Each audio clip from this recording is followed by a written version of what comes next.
우리 함께 일어나셔서 마을 모두 묵상기도 드리심으로 우리 주일 예배를 하나님 앞에 올려드리겠습니다.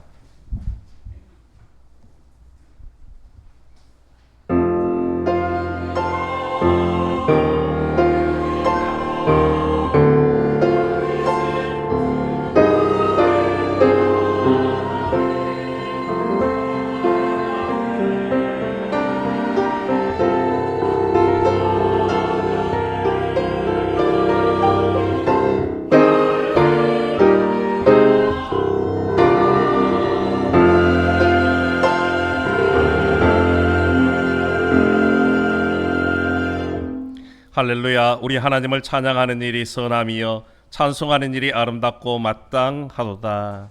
사랑이 많으신 하나님, 지난 한 주간도 하나님의 사랑으로 인도해 주심을 감사드립니다. 오늘도 주님을 사모하는 마음으로 주께 왔사오니 이 시간에도 성삼위 하나님께서 이곳에 임재하셔서 크신 은혜 내려 주옵소서. 예수님의 이름으로 기원하옵나이다.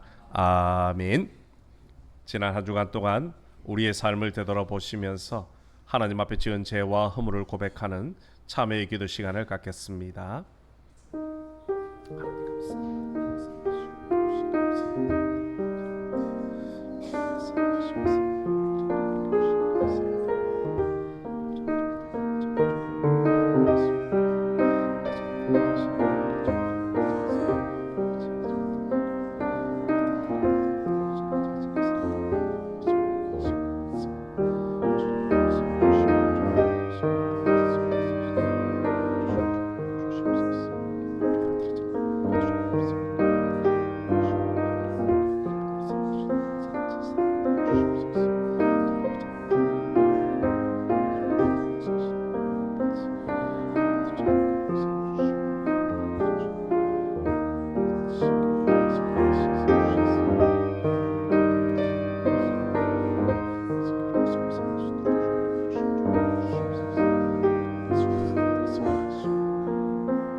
동이 서에서 먼 것 같이 우리의 죄가를 우리에게서 멀리 옮기셨느니라.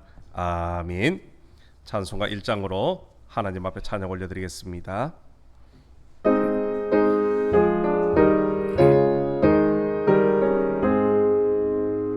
만복의 근원 하나님, 온 백성 찬송 드리고 저 천사여 찬송하세. 찬송 성부 성자 성령.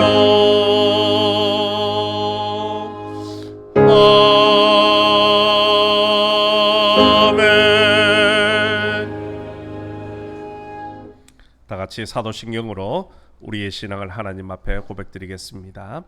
나는 전능하신 아버지 하나님, 천지의 창조주를 믿습니다.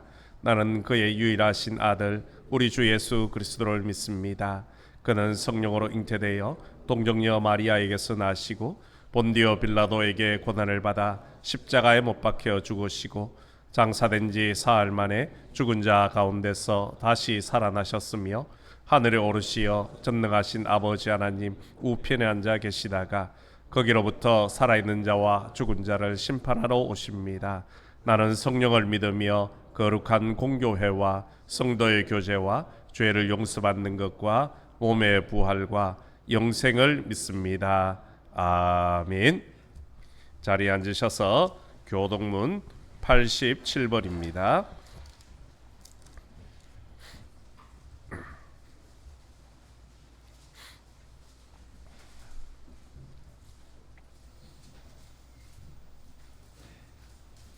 교동문 87번 요한계시록 21장의 말씀입니다.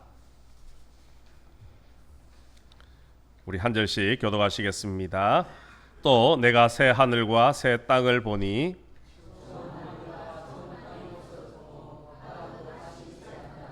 또 내가 보매 거룩한 성 새 예루살렘이 하나님께로부터 하늘에서 내려오니 내가 들으니 보좌에서 큰 음성이 나서 이르되 하나님이 그들과 함께 계시리니 그들은 하나님의 백성이 되고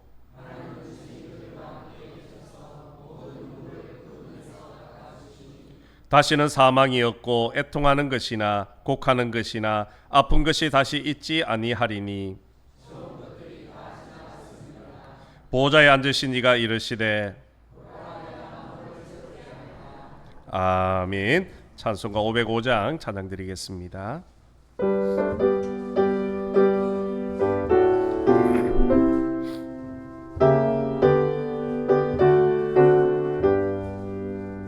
온 세상 위하여 나 복음 전하리 만 백성 모두 나와서 주 말씀 들어라. 죄 중에 빠져서 헤매는 자들아 주님의 음성 듣고서 너 구원 받으라. 전하고 기도해 매일 정인되리라.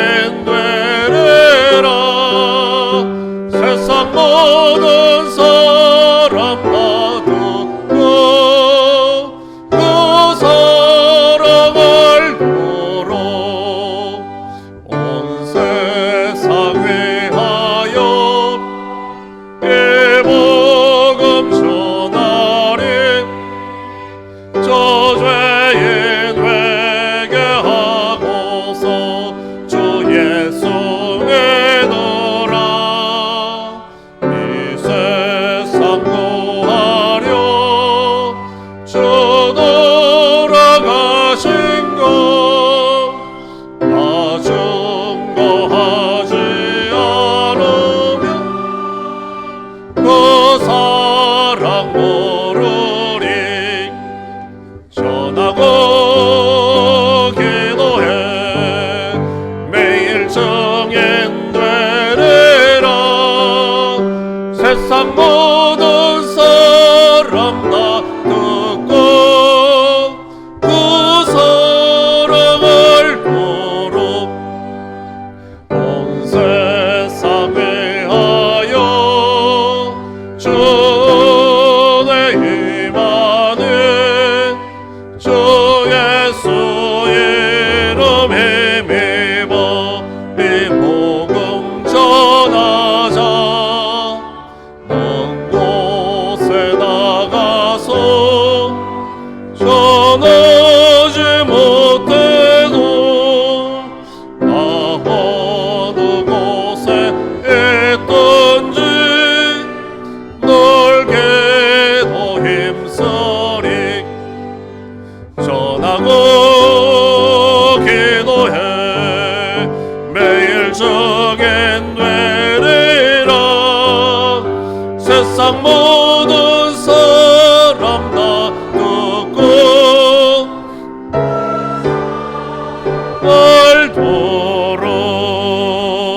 알도록. 예배를 위하여 박정호 장로님 기도 인도해 주시겠습니다. 하나님 감사합니다. 호국 보훈의 달인 6월 첫 주일을 우리에게 허락하여 주시고 우리의 발걸음을 세상에 머물지 않고 주님의 전으로 인도해 주심을 감사합니다. 이 시간 영과 진리로 예배드립니다. 하나님 영광 받아 주시옵소서. 한 주간 자기 중심적인 분주한 일상과 하나님을 잊어버리고 세상과 타협하며 지나온 시간들을 회개합니다.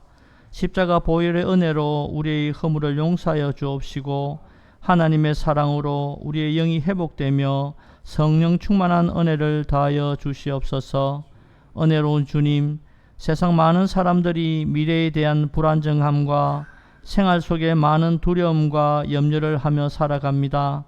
하지만 하나님의 자녀로서의 우리는 염려하기보다는 주께 모든 것을 맡기며 기도의 자리로 나아가며 세상의 환경이 흔들리지 않게 하여 주시고 사람들의 말에 요동치는 마음이 아니라 상황마다 주님 말씀을 기억하며 순종하는 모습을 통하여 주님 주시는 평강을 소유하며 임마누엘 하나님을 찬양하며 항상 기뻐하며 감사하는 일상이 되도록 인도하여 주시옵소서.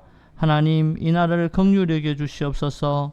전쟁의 폐허와 고난 가운데 순교자들의 피와 순국 선녀들의 희생과 하나님의 도우심으로 일어선 이 나라가 큰 위기에 직면해 있습니다. 교회가 영적 각성을 통해 기도하며 하나님, 이 나라를 회복시켜 주시옵소서.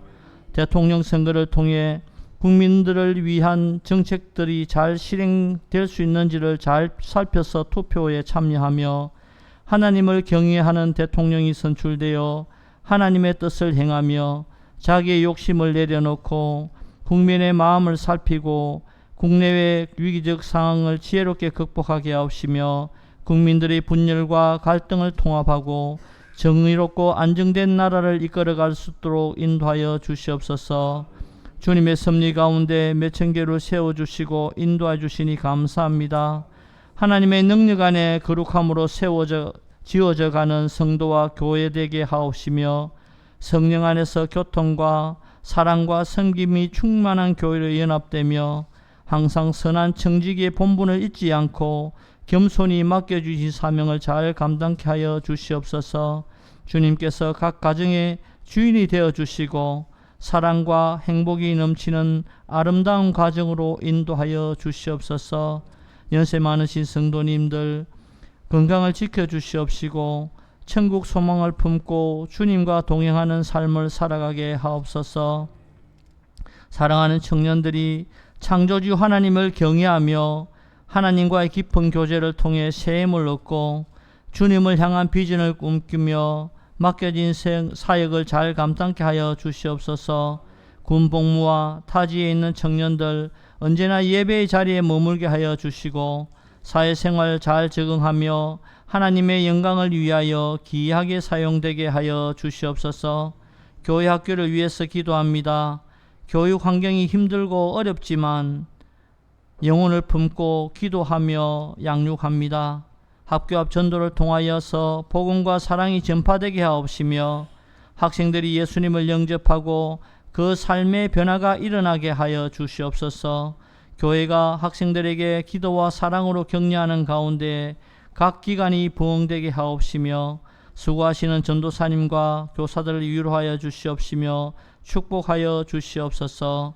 목사님 명육관에 강건함을 다하여 주시옵시며 이 시간 선포하는 말씀을 간절히 사모하는 마음으로 말씀을 듣게 하여 주시옵시고 또 믿음으로 결단하고 한 주간 말씀을 묵상하며 믿음을 선포하며 복음의 정인으로 하나님께 영광 올려드리며 늘 승리하는 삶이 되도록 인도하여 주시옵소서.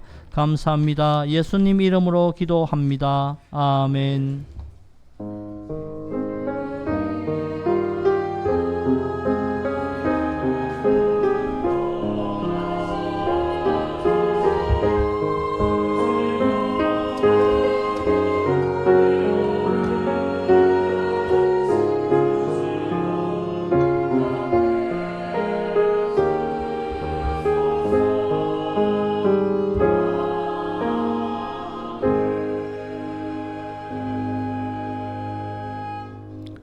찬송가 50장 1절 부르시면서 준비하신 예물 하나님 앞에 올려드리겠습니다.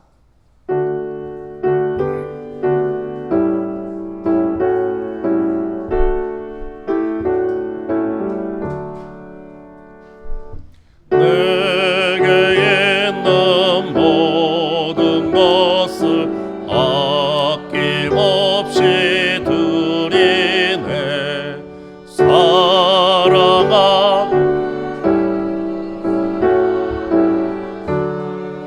따라 살리라. 주께 드리네.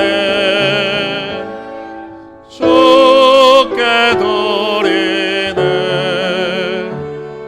사랑아 나는 구주 앞에 모두 드리네.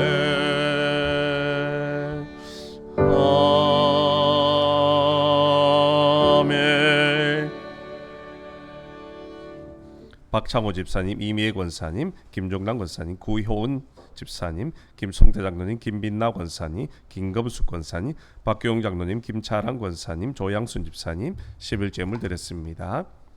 모든 것 감사합니다. 손원영 성도님, 범사에 감사합니다. 우이자 집사님, 건강하게 해주셔서 감사합니다. 송명조 집사님, 범사에 감사드립니다. 이명수 권사님, 주님 항상 지켜주신 감사합니다. 손복인 권사님, 이영조 집사님, 범사에 감사합니다. 김송태 장로님, 주님 은혜 감사합니다. 김금숙 권사님, 범사에 감사합니다. 김차랑 권사님, 죽은 자 가운데서 이끌어내신 평강의 하나님 아버지를 찬양하며 경배합니다. 하나님만 영원하게 오직 예수 박만배 장로님, 그리고 무명으로 감사의 물 드렸습니다. 박창호 집사님, 이미애 권사님, 김종혁, 구효은 집사님, 김송태 장로님, 김빈나 권사님, 박규용 장로님, 김금숙 권사님, 김차랑 권사님, 조양순 집사님 성교예물 드렸습니다. 박창호 집사님, 이미애 권사님, 김금숙 권사님, 박규용 장로님, 김차랑 권사님 건축예물 드렸습니다. 기도드리겠습니다. 사랑과 은혜가 풍성하신 하나님 아버지 참 감사합니다. 지난 5월 가정의 달도 주님의 은혜 가운데 우리의 가정을 세워주시고 가족들의 건강을 지켜주시는 은혜를 감사를 드립니다. 또한 6월 첫날을 하나님 앞에 예배드리게 하신 은혜를 감사드리며 하나님 앞에 귀한 예물을 구별하여 올려드리오니 우리 아버지 하나님께서 기쁘게 협량하여 주시고 들어지는 손길과 그 가정들을 기억하시고 한없는 은혜와 축복을 더하여 주옵소서. 하나님께서 저희들에게 건강을 주시고 일터를 주셔서 그곳에서 열심히 수고하여 거둔 것 중에 열의 하나는 하나님의 것인 줄로 믿고 11조의 예물을 구별합니다. 11조 드리는 모든 가정과 그 창고를 차고 넘치도록 축복해 주시겠다 약속하신 하나님, 믿음으로 드린 성도들의 11조를 기쁘게 흠량하여 주시고 한없는 은혜를 더하여 주셔서 사는 날 동안 물질에 어려움 당하지 않게 하시고 또한 물질 때문에 기도하는 일이 없도록 우리 아버지 하나님께서 앞서 채워주시고 축복하여 주옵소서. 하나님이 주신 은혜와 복을 가지고 온전히 하나님 앞에 영광 올려드리며 힘들고 어려운 사람들에게도 나눌 수 있는 넉넉한 믿음의 가정들이 될 수 있도록 인도하여 주옵소서. 한 주간 베푸르신 은혜에 감사하며 감사의 물을 구별합니다. 범사에 감사하며 건강 지켜주심에 감사하며 기도의 응답에 감사하며 여러 가지 모양의 감사의 제목을 담아 하나님 앞에 예물 드려오니 우리 아버지 하나님께서 이 모든 감사의 예물을 기쁘게 흠량하여 주시고 사는 날 동안 감사의 제목이 끊이지 아니하며 날마다 하나님을 찬양하는 은혜의 삶이 될 수 있도록 인도하여 주옵소서. 땅 끝까지 복음 전하라는 주님의 사명을 감당하고자 승교 예물을 구별합니다.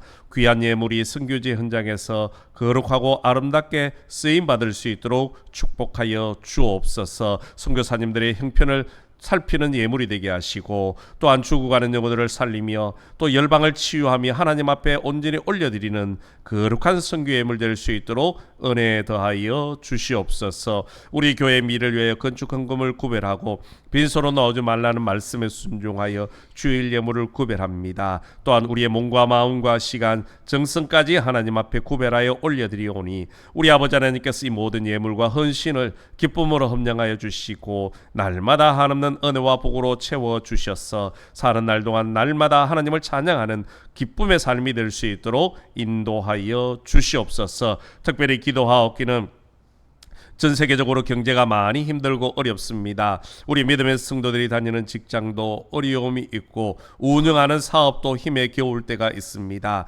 그럼에도 불구하고 세상으로 눈길 돌리지 아니하고 하나님 앞에 먼저 엎드려 지혜를 구하오니 우리 아버지 하나님께서 하늘 문을 여시고 지혜와 명철함과 능력도 더하여 주시고 때로는 만남의 복들을 더하여 주셔서 직장이 든든히 세워져 가게 하시고 사업이 더욱더 번성하는 귀한 은혜의 역사가 일어나게 인도하여 주옵소서. 그래서 믿음의 성도들이 다니는 직장과 일터가 다르다는 것을 온 세상 사람들에게 드러나게 하시고 또 그 복을 세상 사람들에게 나눌 수 있는 귀하고 복된 통로가 될 수 있도록 인도하여 주옵소서. 또한 육신의 연약함으로 나오지 못한 우리 환우들이 있습니다. 오늘도 병상에서 가정에서 하나님 앞에 간절함으로 엎드려 기도할 때에 우리 아버지 하나님 찾아가 주시고 따뜻한 보혈의 손길로 어루만져 주옵소서. 머리부터 발끝까지 연약한 곳이 강건하게 회복되어지고 건강하여져서 다음에 함께 나와 하나님의 능력을 은혜를 간증하는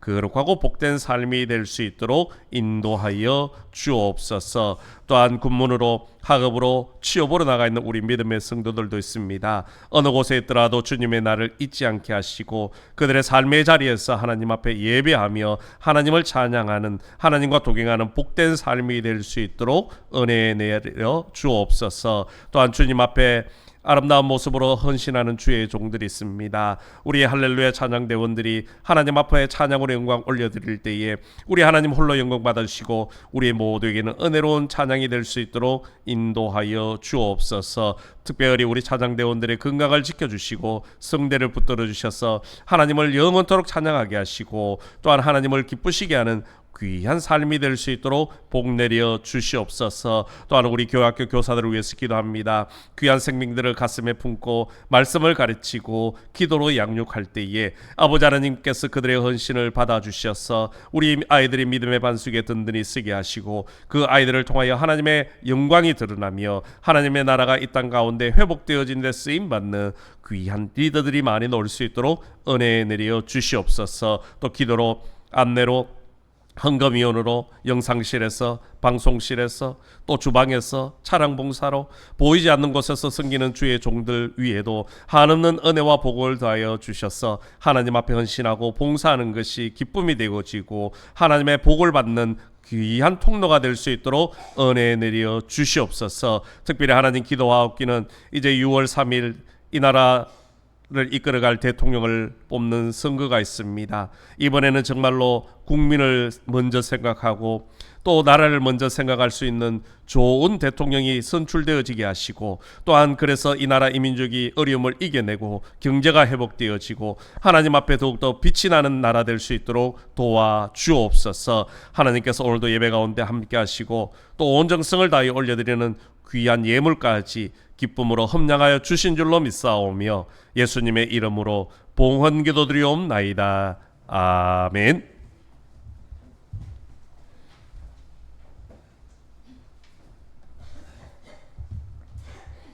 교회 소식 알려드리겠습니다. 우리 오늘 오신 분들을 주님의 사랑으로 환영하고 또 축복합니다. 오늘 오후 찬양 예배 시간에는 우리 여전도의 헌신 예배로 드려지게 됩니다. 우리 여전도 회원님들 모두 참석하셔서 귀한 은혜의 시간 되고 또 하나님 앞에 헌신을 다짐하는 그런 시간 되면 좋겠습니다. 다른 광고는 주보를 참고해 주시기를 바랍니다. 하나님께서 오늘 우리에게 허락해 주신 말씀은 신약성경 누가복음 10장 1절부터 9절까지의 말씀입니다.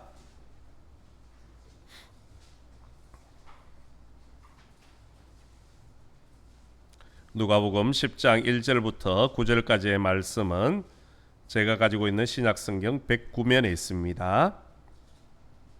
찾으신 줄 알고 제가 봉독해 드리겠습니다. 그 후에 주께서 따로 70인을 세우사 친히 가시려는 각 동네와 각 지역으로 둘씩 앞서 보내시며 이르시되 추수할 것은 많되 일꾼이 적으니 그러므로 추수하는 주인에게 청하여 추수할 일꾼들을 보내주소서 하라. 갈지어다 내가 너희를 보냄이 어린 양을 이리 가운데로 보냄과 같도다. 전대나 배낭이나 신발을 가지지 말며 길에서 아무에게도 문안하지 말며 어느 집에 들어가든지 먼저 말하되 이 집이 평안할지어다 하라. 만일 평안을 받을 사람이 거기 있으면 너희의 평안이 그에게 머물 것이요 그렇지 않으면 너희에게로 돌아오리라. 그 집에 유하며 주는 것을 먹고 마시라. 일꾼이 그 삭슬 받는 것이 마땅하니라. 이 집에서 저 집으로 옮기지 말라. 어느 동네에 들어가든지 너희를 영접하거든 너희 앞에 차려놓은 것을 먹고 거기 있는 병자들을 고치고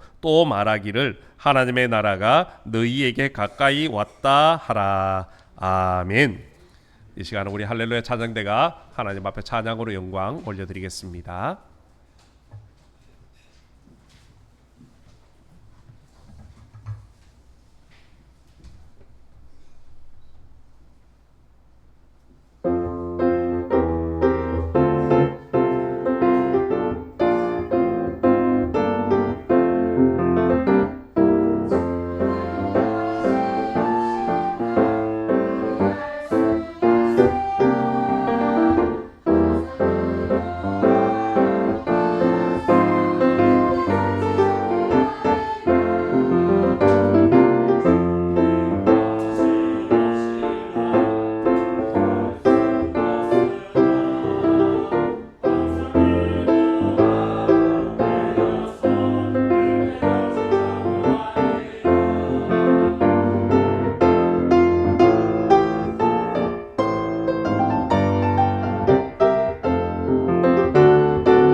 은혜로운 찬양 감사합니다. 우리 서로 인사 나누겠습니다. 축복합니다. 당신은 세상에서 가장 위대한 인물입니다. 오늘도 주님 앞에 오신 우리 모든 성도들 가정 위에 또 삶 위에 하나님의 은혜와 축복이 가득가득 넘쳐나시기를 축복합니다. 특별히 오늘 6월 첫날 또 하나님 앞에 나와 예배드림을 감사하며 또 6월 한 달 동안도 주님의 은혜 가운데 머무는 모든 성도들이 되시기를 주님의 이름으로 축복합니다. 우리 몸에서 가장 중요한 장기 중에 하나가 바로 심장일 것입니다. 이 심장의 역할은 펌프질을 통해서 온몸 구석구석으로 혈액을 보내는 역할을 하시요. 이 혈액 속에는 산소도 들어있고요. 또 우리 영양분이 골고루 섞여 있습니다.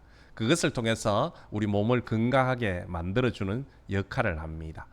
그리고 또 이 혈액이 온몸 구석구석을 돌아서 다시 심장으로 돌아올 때는요, 가지고 오는 것이 있습니다. 뭐냐 하면 이산화탄소라든지 몸의 찌꺼기들을 다시 모아서 가지고 옵니다. 그러면 이 심장에서 재생산을 해서 또 혈액을 우리 몸 구석구석으로 보내고 있지요. 그야말로 순환 펌프 역할을 하고 있다라는 겁니다. 그런데 이 심장이 하루에 약 10만 회 정도 박동을 하고 그렇게 평생을 박동질을 하며 움직이는 겁니다. 만약 우리의 심장이 멈추는 순간 의사들은 사망을 선고하게 되어지죠. 그런 의미에서 심장이 뛰고 있다라는 것은 살아 있다라는 것이고, 심장이 뛰지 않는다는 것은 죽었다라는 것을 의미하는 겁니다. 신앙적으로도 보면 우리 교회가 마치 이런 심장과 같은 역할을 하고 있습니다.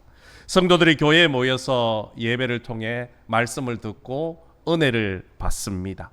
새 힘을 얻는 것이요. 그리고 난 이후에 우리는 세상으로 다시 나아가는 겁니다. 세상에 가서 복음을 전하며 하나님의 영광을 위해서 살게 되어지지요. 그러다가 때로는 지치고 피곤한 몸을 이끌고 또다시 주님 앞에 나와 예배를 통해 새 힘을 받고 충전을 받고 세상으로 다시금 나아가는 것이요. 그래서 교회가 있는 곳에는 생명이 있고 교회가 없는 곳에는 생명이 없는 겁니다. 교회가 힘차게 역사하는 곳에는 생명의 역사가 날마다 일어나고 있지만은 교회가 힘을 잃어버리고 더 이상 힘을 발휘하지 못하게 되어지면 또 다른 생명의 역사도 일어나지 않는다는 겁니다. 그러므로 심장이 건강할 때에 우리의 몸이 건강한 것처럼 교회가 건강해야 성도들이 건강해지는 겁니다. 또 성도들이 건강해야 이 땅에 하나님의 나라를 세워갈 수가 있다라는 것이요. 오늘 본문의 말씀은 우리가 너무나도 잘 알고 있는 말씀입니다. 예수님께서 70명의 제자들을 세상으로 파송하는 장면입니다. 우리는 이 이야기 속에서 믿음의 공동체가 마치 우리의 심장처럼 예수님을 중심으로 모였다가 다시 세상으로 흩어지고 또 다시금 예수님에게로 돌아오는 모습을 볼 수가 있습니다. 예수님께서 세상에서 택하신 사람들을 부르십니다. 그리고 그들을 훈련을 시키시죠.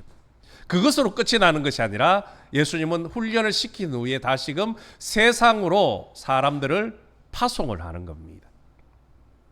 파송받은 사람들은 세상 가운데서 주어진 사명을 잘 감당하다가 다시금 예수님 중심으로 교회 중심으로 모여드는 겁니다. 하나님께서는 이런 순환의 원리를 통해서 이 땅 가운데 하나님의 나라를 세워 가신다는 것이요. 예수님께서 공생의 사역을 하실 때는 예수님이 마치 우리의 심장처럼 중심의 역할을 하셨습니다. 예수님을 통해서 말씀을 듣고 새 힘을 받아 세상으로 가고 또 지치던 영혼들이 예수님에게 와서 새 힘을 얻게 되어지는 겁니다. 그런 예수님이 이제 십자가에 죽으시고 부활하시고 하나님의 나라로 올라가셨지 않습니까? 그 이후에는 그 역할을 바로 교회가 하게 만들어 주셨다는 겁니다. 그래서 세상에 지친 영혼들이 교회에 와서 새 힘을 얻고 또 다시금 세상으로 나아가 복음 전하며 하나님의 나라를 확장해 간다라는 것이요. 그것을 위해서 예수님께서는 미리 준비하라고 미리 훈련시키기 위해서 오늘 70명의 제자들을 세상으로 파송하고 계신다는 겁니다. 오늘 본문 1절 말씀을 보십시오. 그 후에 주께서 따로 70인을 세우사 친히 가시려는 각 동네와 각 지역으로 둘씩 앞서 보내시며 아멘. 여기서 우리는 70명이 누구인지 어떤 사람인지 정확하게 알 수는 없습니다. 그러나 분명한 것은 이 70명의 제자들은 앞서 예수님이 함께 보내고 동행했던 12명의 제자들과는 다른 제자들이라는 겁니다. 왜냐하면 이미 누가복음 9장에 보시면 예수님께서는 12명의 제자들을 각 동네로 각 마을로 파송하셨기 때문입니다.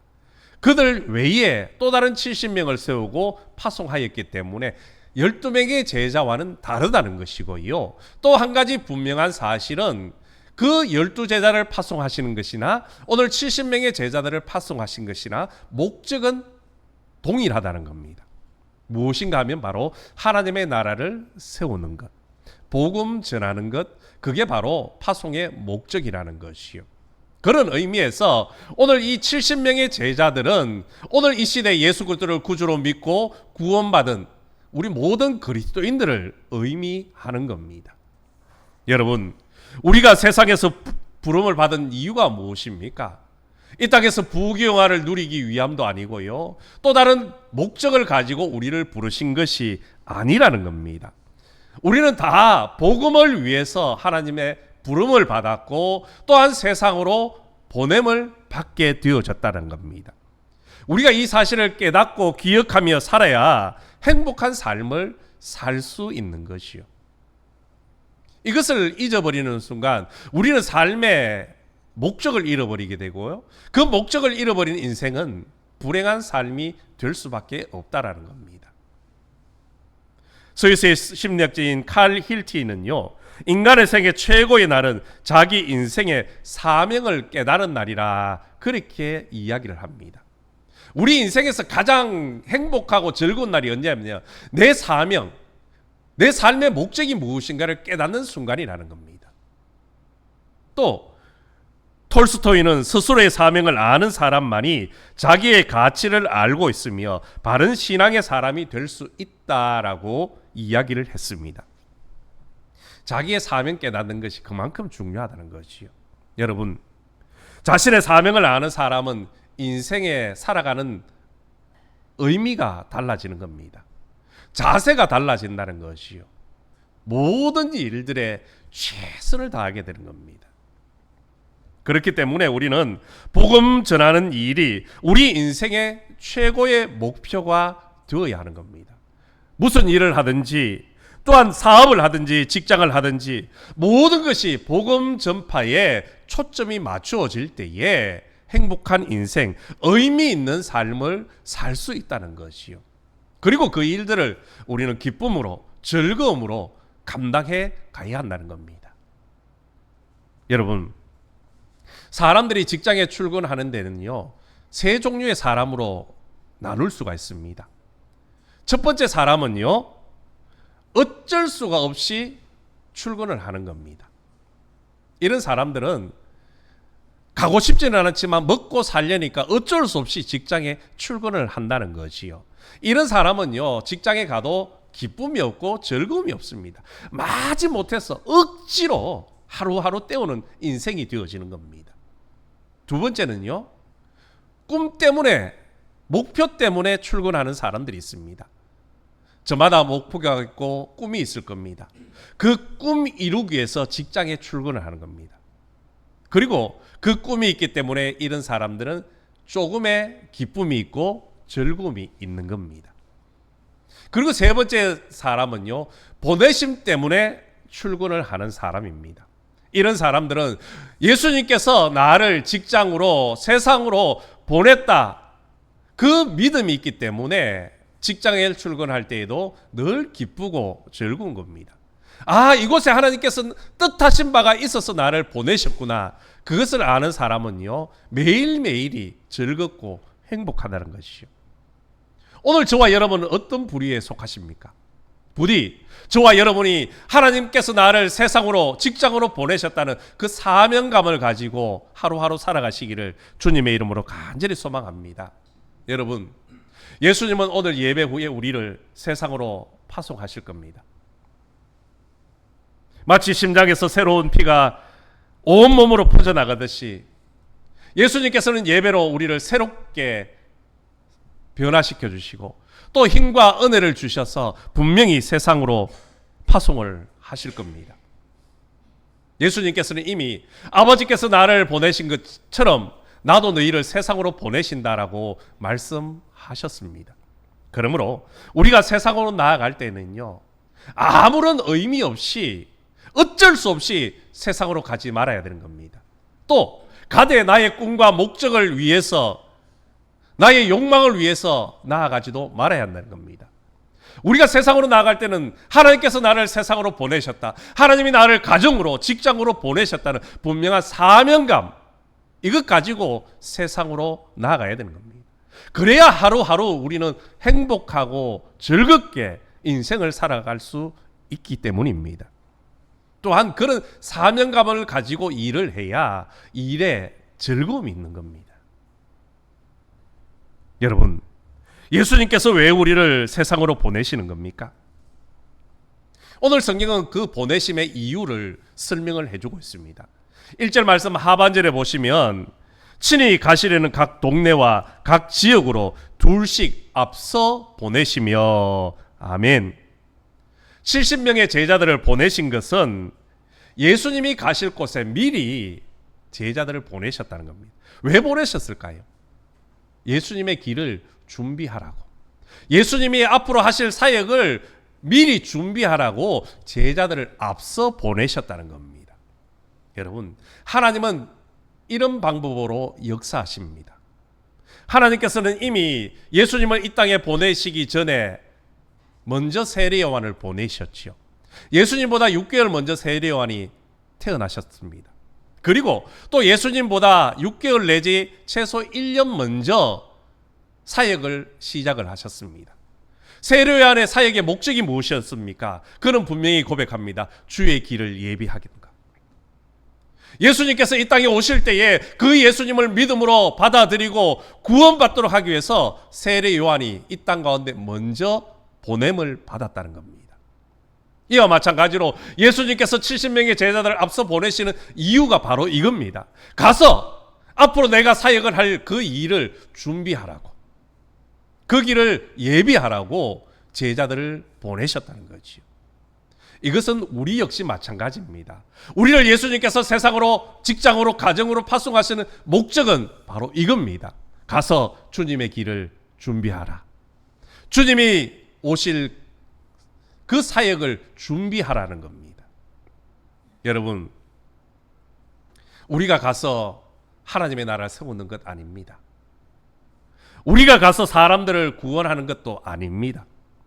우리는 예수님의 사역을 그저 준비하는 일뿐이라는 거지요. 예수님께서 오셔서 사역하실 때에 사람들이 마음의 문을 열고 그 예수 그리스도를 구주로 영접할 수 있도록 준비하라고 우리를 먼저 세상 가운데로, 직장으로, 가정으로 파송하셨다는 겁니다. 그런 의미에서 우리는 예수님의 도구일 뿐이라는 거지요. 복음의 도구일 뿐인 겁니다. 우리가 이 사실을 잊어버리는 순간 사람들은 교만에 빠지게 되는 겁니다. 우리는 주님의 길을 준비하는 사람들임을 잊지 않기를 주님의 이름으로 축복합니다. 그것 잊지 않아야 우리가 세상 가운데서 맡겨주신 사명을 잘 감당할 수 있고요. 또 그 일 역시 기쁨으로 할 수 있는 겁니다. 그런데 오늘 본문에 보시면 예수님께서 70명의 제자들을 파송하시며 좀처럼 이해하기 어려운 말씀을 제자들에게 말씀합니다. 오늘 본문 2절에 보십시오. 이르시되 추수할 것은 많되 일꾼이 적으니 그러므로 추수하는 주인에게 청하여 추수할 일꾼들을 보내주소서 하라. 아멘. 일꾼이 없다라는 겁니다. 예수님은 지금 70명의 제자들을 모아서 파송을 하고 있는데 일꾼이 없대요. 무슨 말일까요? 당시 예수님을 따라다니는 사람들은 수만 명, 어쩌면 그보다 더 많을 수도 있었습니다. 그러나 정작 예수님과 함께 또 예수님을 위해서 헌신해야 될 일꾼들이 많지는 않았다는 겁니다. 이미 아시다시피 예수님에게는 12명의 제자들이 있었고요. 또 오늘 본문에 나오는 70명의 또 다른 제자들이 있었습니다. 그리고 막달라 마리아를 비롯한 여러 명의 여인들 외에는 마땅한 일꾼이 없었다는 겁니다. 흔히 사람은 많은데 쓸만한 사람은 없다라고 하지요. 마치 예수님도 그 심정이었습니다. 수많은 무리들이 예수님을 쫓아다녔지만 마땅히 주님을 위해서 세상으로 가서 복음 전할 일꾼이 없었다는 겁니다. 수많은 사람들의 목적이 무엇이었습니까? 저마다 자기의 이익이었습니다. 자기의 욕심을 채우기 위해서 주님을 쫓아다녔지 주님의 길을 준비하기 위해서 주님의 참된 일꾼으로 섬기는 사람은 많지 않았다는 겁니다. 그래서 예수님은 그 마음이 안타까워 추수할 일은 많은데 일꾼이 적다. 그 일꾼들을 보내달라. 그렇게 기도하라 말씀하시는 겁니다. 이것은 오늘 우리 시대에도 동일합니다. 오늘날 교회 안에는 많은 성도들이 모여 하나님을 예배하고 찬양하고 있습니다. 그러나 정말로 살펴보면요, 일꾼은 많지가 않다는 겁니다. 우리나라 인구의 약 20%가 기독교인입니다. 그 많은 사람들이 예수를 믿지만 참된 일꾼은 많지 않다는 것이 오늘 우리의 현실이라는 거지요. 교회 안을 보십시오. 참된 일꾼들은 저마다 지쳐가고 있습니다. 좀 나누어서 일을 하면 서로 즐겁게 행복하게 할 수 있는데, 특정한 사람들이 하나, 둘, 셋 여러 가지 일을 동시에 하고 있어서 지쳐가고 있다는 겁니다. 일꾼이 많지 않다라는 반증이지요. 여러분, 교회에는 세 가지의 꾼이 있다고 말합니다. 첫 번째 꾼은요, 말꾼입니다. 이런 사람들은 항상 말이 앞서는 사람들입니다. 이것 해라 저것 해라 사람들에게 말할 뿐이지 자신은 정작 행동으로 옮기지 않는다는 겁니다. 그리고 두 번째는요, 구경꾼입니다. 이런 사람들은 말도 하지 않을 뿐더러 일도 하지 않습니다. 그저 팔짱을 끼고 뒷전에서 구경만 한다는 것이요. 사실 교회 안에는 이런 구경꾼들이 제일 많습니다. 이 구경꾼이 많으면요, 교회 일은 이루어지지 않습니다. 그리고 세 번째는 일꾼입니다. 이런 사람들은 묵묵히 자신에게 주어진 일에 최선을 다하는 겁니다. 누가 이런 말을 하건 저런 말을 하건 신경 쓰지 않습니다. 자기에게 주어진 일에 최선을 다하는 것이요. 여러분, 교회 안에는 일꾼이 많아야 됩니다. 일꾼이 많은 교회가 좋은 교회고요. 그런 일꾼이 많은 교회가 부흥하는 교회 일어나는 겁니다. 그런 일꾼들이 많아질 때 하나님의 나라가 이 땅 가운데 세워져 가는 것입니다. 부디 오늘 저와 여러분은 하나님 앞에서 귀한 일꾼으로 충성되이 헌신하는 사람들이 되기를 간절히 소망합니다. 그래서 여러분을 통해서 교회가 부흥되어져 가고 여러분을 통해서 하나님의 나라가 확장되어지는 축복의 역사가 일어나기를 주님의 이름으로 축원합니다. 두 번째로 예수님께서는 이해할 수 없는 말씀을 하시는데요. 본문의 3절 말씀입니다. 갈지어다 내가 너희를 보냄이 어린 양을 이리 가운데로 보냄과 같도다. 아멘. 예수님은 이 70명의 제자들이 가야 할 세상은 마치 이리가 들끓는 그런 세상과 같다라는 겁니다. 이리 혹은 늑대, 이것은 양들에게는요 천적의 관계입니다. 양들을 괴롭히고 때로는 물어뜯고 심지어 잡아먹기까지 하지 않습니까? 우리들이 복음을 들고 나가야 될 세상이 바로 그런 이리들이 들끓는 세상이라는 겁니다. 그러니 너희들이 그곳으로 나아갈 때에는 마음을 담대하고 준비하고 나아가라는 겁니다. 그렇다고 세상으로 나아갈 때 낙심하거나 두려워하지 마십시오. 비록 우리가 가야 할 세상이 이리가 들끓는 그런 세상일지 몰라도 결코 우리는 혼자가 아닙니다. 주님은 우리를 홀로 보내시지 않는다는 겁니다. 주님은 우리와 항상 함께 하시며 우리를 보호하시고 우리를 통해서 하나님의 나라를 세워 가시는 겁니다. 이뿐이었습니까? 예수님께서는 우리가 사명을 다하는 그 끝날까지 영원히 함께 하시겠노라 약속해 주셨습니다. 그러므로 우리가 세상으로 파송받을 때에요, 담대함으로 나가십시오. 주님이 나와 함께 하시고 나를 통해서 하나님의 나라를 세워가신다는 그런 자부심을 가지고 나아갈 때에 하나님 앞에 귀하게 쓰임받는 일꾼이 되어질 줄로 믿습니다. 그리고 나아가 복음을 담대하게 선포하시기 바랍니다. 여러분, 우리가 세상으로 파송을 받은 주님의 제자들이라면 무엇을 해야 됩니까? 예수님께서 70명의 제자들을 둘씩 짝지어 보내시며 가서 무엇을 하라고 말씀을 하시는 겁니까? 그들이 가서 해야 될 일은 두 가지라고 오늘 성경은 가르쳐주고 있습니다. 본문 9절 말씀입니다. 거기 있는 병자들을 고치고 또 말하기를 하나님의 나라가 너희에게 가까이 왔다 하라. 아멘. 예수님은 제일 먼저 병자들을 고치라 그렇게 말씀을 합니다. 자칫 우리는 이 말씀을 오해할 수 있습니다. 복음을 전하든지 선교사로 나가면 먼저 병자들을 찾아가 그들을 고쳐야 되는 것으로 생각할 수 있다는 겁니다. 그런데 여러분, 그런 의미의 말씀이 아닙니다. 그러면 왜 예수님께서는 70명의 제자들을 보내시면서 가서 병자들을 고치라 말씀하시는 겁니까? 이것은 예수님 당시의 상황을 조금 우리가 이해를 해보아야 됩니다. 예수님 당시 그 세상은요, 오늘날 같이 의료 기술이, 의료 환경이 좋지가 않았습니다. 그러다 보니까 당연히 전통의 방법이라든지 아니면 미신적인 방법을 통해 많은 병자들을 치유를 하게 되어졌지요. 특히 유대인들은 이 질병의 원인을 죄 때문이라고 사람들을 많이 질책을 했습니다. 그러다 보니까 사람들은 당연히 이 육신의 질병도 힘든데 영적인 죄책감까지 짊어져야 했다는 겁니다.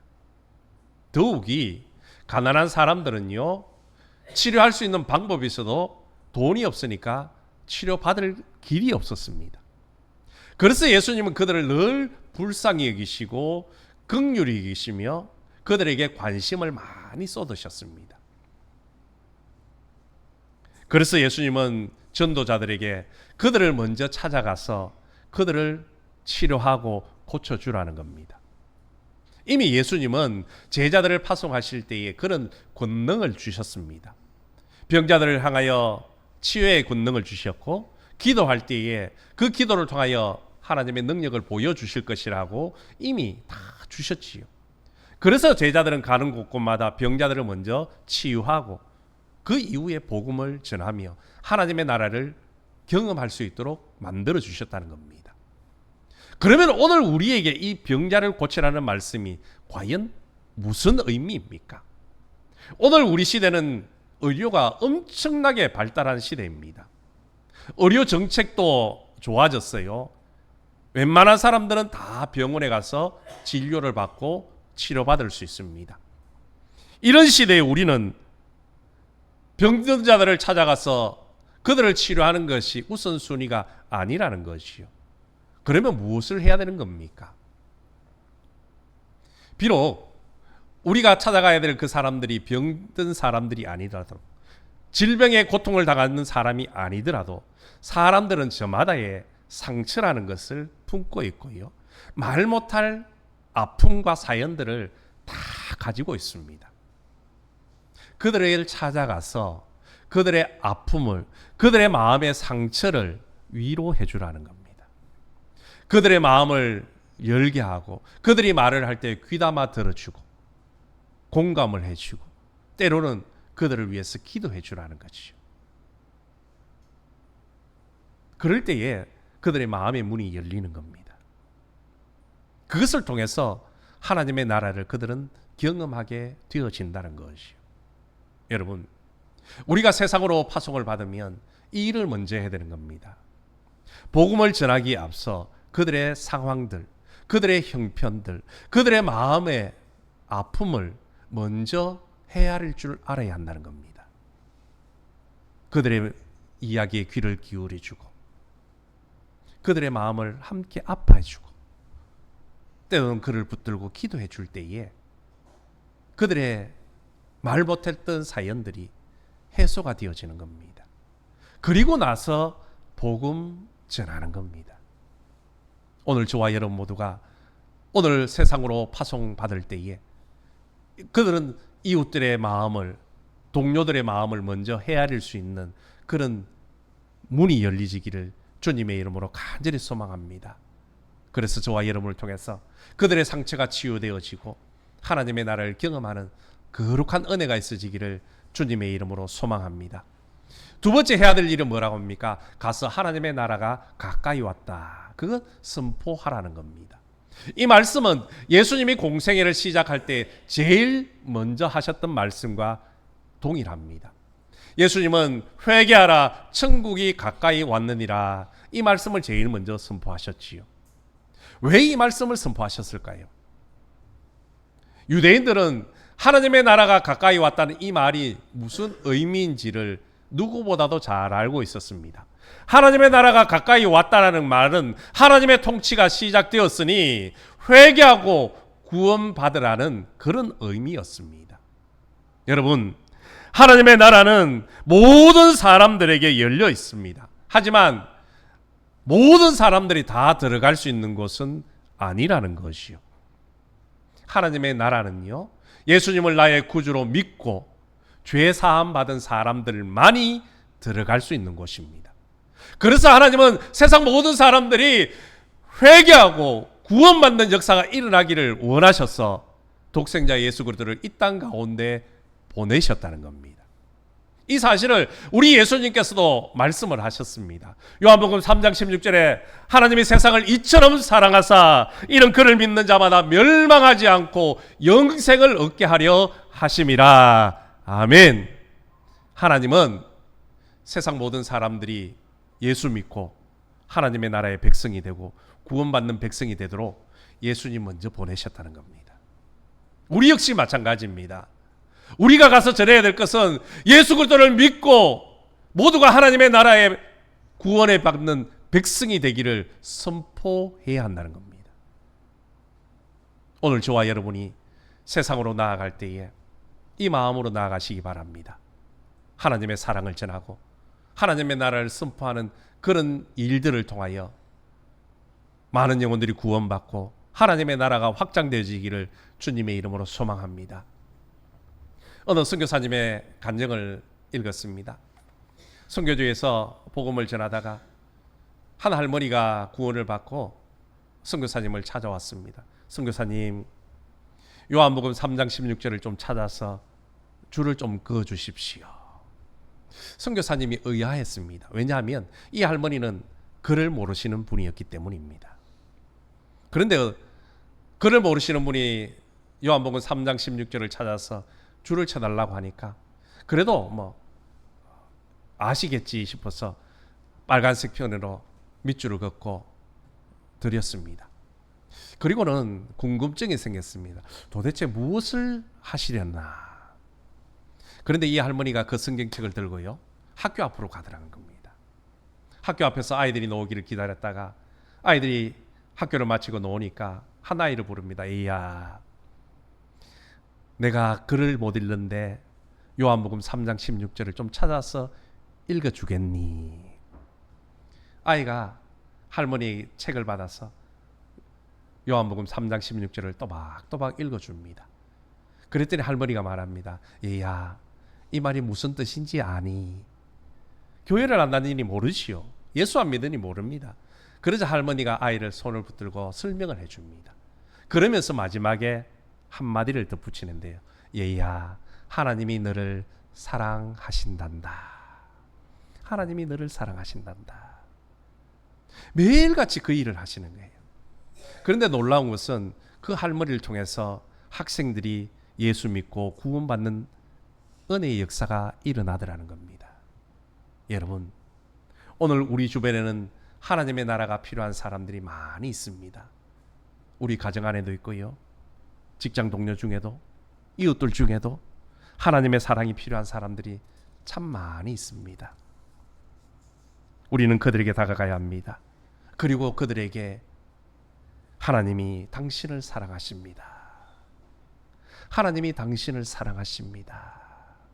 그렇게 전해야 합니다. 그러기 위해서는 우리가 세상으로 나아가야 합니다.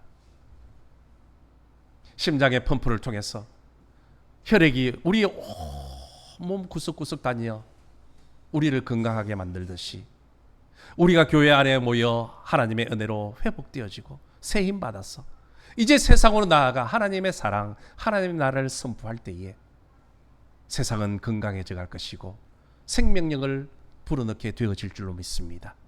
부디 이 사명 잘 감당하셔서 하나님의 나라를 이 땅 가운데 세워가는 주님의 귀한 일꾼들이 되시기를 예수님의 이름으로 축원합니다.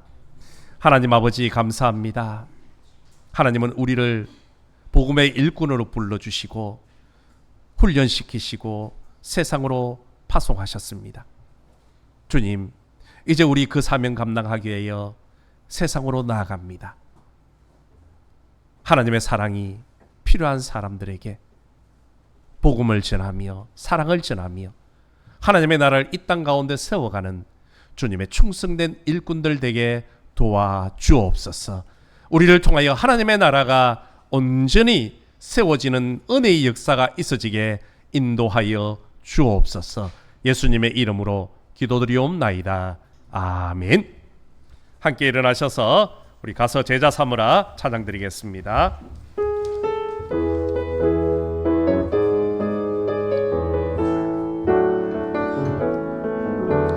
갈릴리 마을 그 숲속에서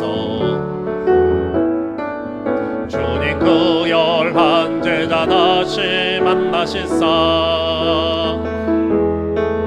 마지막 그들에게 부탁하시기를 너희들은 가라져 세상으로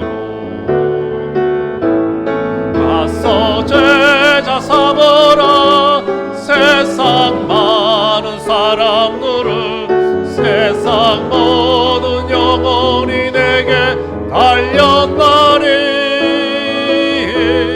가서 제자 삼으라 나의 길을 가르치라 내가 너희와 항상 함께하리라 지금도 우리 주 찾아오사 어두워져가는 저 세상 바라보며 마지막 우리에게 부탁하시기를 너희들은 가라져 세상으로 가서 제자 삼으라 세상 많은 사람들을 세상 모든 영혼이 내게 달렸나니 가서 제자 삼으라 나의 길을 가르치라 내가 너희와 항상 함께하리 가서 제자 삼으라 세상 많은 사람들을 세상 모든 영혼이 내게 달렸나니 가서 제자 삼으라 너의 길을 가르치라 내가 너희와 항상 함께하리라.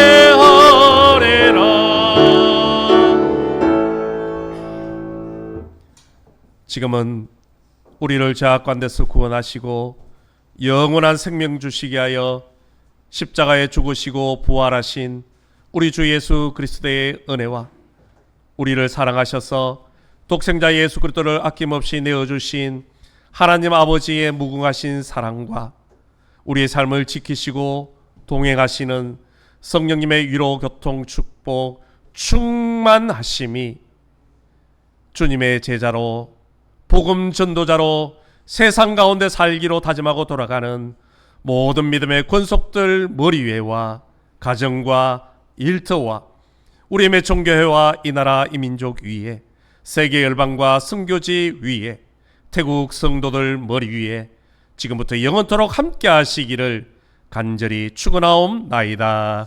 아멘.